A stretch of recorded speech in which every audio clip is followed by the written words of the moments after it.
Welcome back to another update installment, whatever the heck you want to call it, Seagull's Mazda 323 channel. Now today it's a bit of an outing. I'm taking the head down to a local workshop wizard.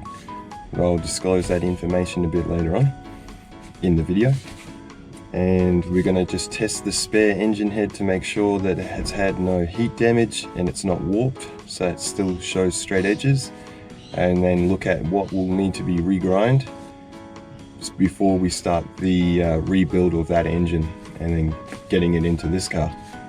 So come with me now and we'll go down the road, go check it out.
Well, I got very lucky with that, but yeah, like I said, because it hasn't etched into the head.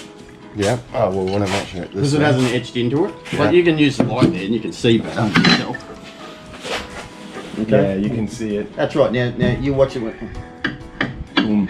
Okay. Now you can hear it. Yeah. That's right. So it's been hot, mate. You know. So if you go to the edges here, you can see it's not as bad. So you go to here, the middle, where all the heat is, you can see it. Yeah. So as I said, this whole area here is low and it's pushed up. Sweet. No, that's cool. That's it. I would expect at least it would be hard to not see this after 32 years, right?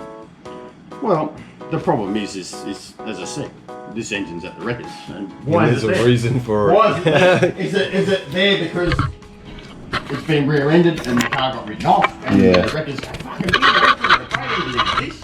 Or what the case is with this is it's wrecked because it's run out of water and the gasket's blown. That's what's happened. That's what's happened. That's what's happened. No, head bolt bosses aren't that bad. So there is a little bit of width there, like what you were. That's correct.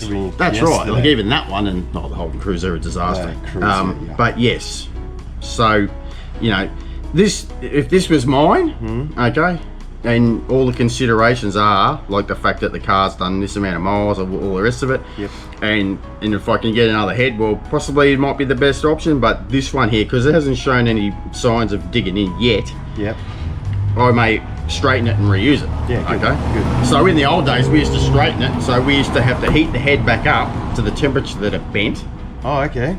And so put it in the press. You press it back in an oven, or? That's right. Yeah. We used to just put a fucking barbecue out there. Oh yeah. Okay. And then we'd put them in the press and we'd press them back. Okay. But what does that do? That introduces an extra heat cycle and it makes it soft. Yes. Okay. So we don't do it like that anymore. So what we try to do is use the memory of the material. Yeah. So what I'll do is I'll come along, you'll see this one here. So this is going from many years of fucking around with this shit. Yep. So that's that Mazda head. So you can see where I've got the welds there. Here. Oh yeah. Okay, so what that does is it relieves the stress that's been put into it when it got hot. Oh, okay, so it kind of like forges it a little bit, reinforces it? It relieves. It's like a stress reliever. So you come in with high heat. Yep.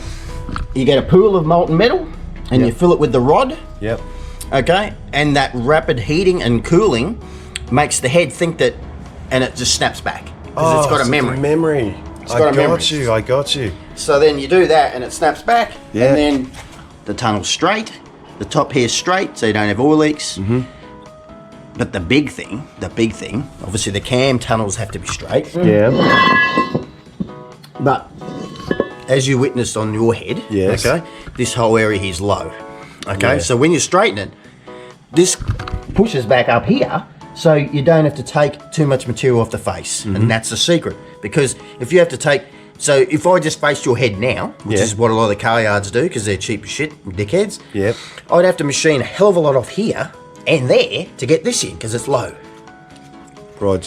Okay, but if you straighten it, that gets pushed back up here, and you don't have to take as much off it. So you Well, sort that of makes way more sense. you're claiming it back. Yeah. You know what I mean? So Yeah. that's the difference. Okay.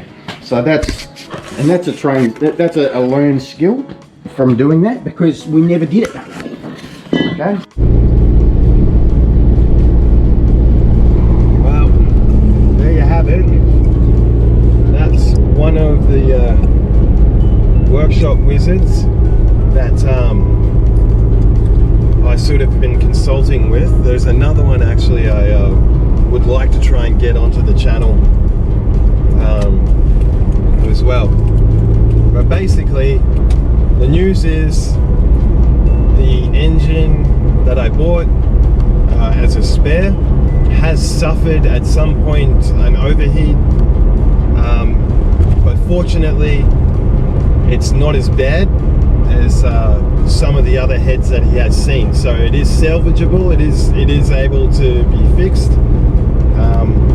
A little bit of work there, so I'm going to do that.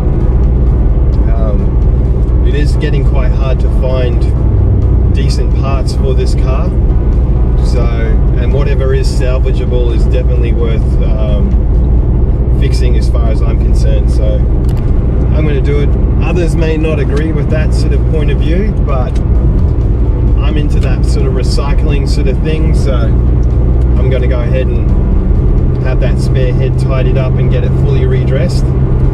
Obviously subject to pressure test now, so we'll get that sorted early next week, and hopefully some of these other parts turn up in the meantime. But yeah, pretty happy with that. Hopefully some of that knowledge there that he's passed on or shared has helped. And I guess it's just like anything, you know, opinions are just like assholes. Everyone's got one. So take away from it what you want, but well, that's what I'm doing anyway.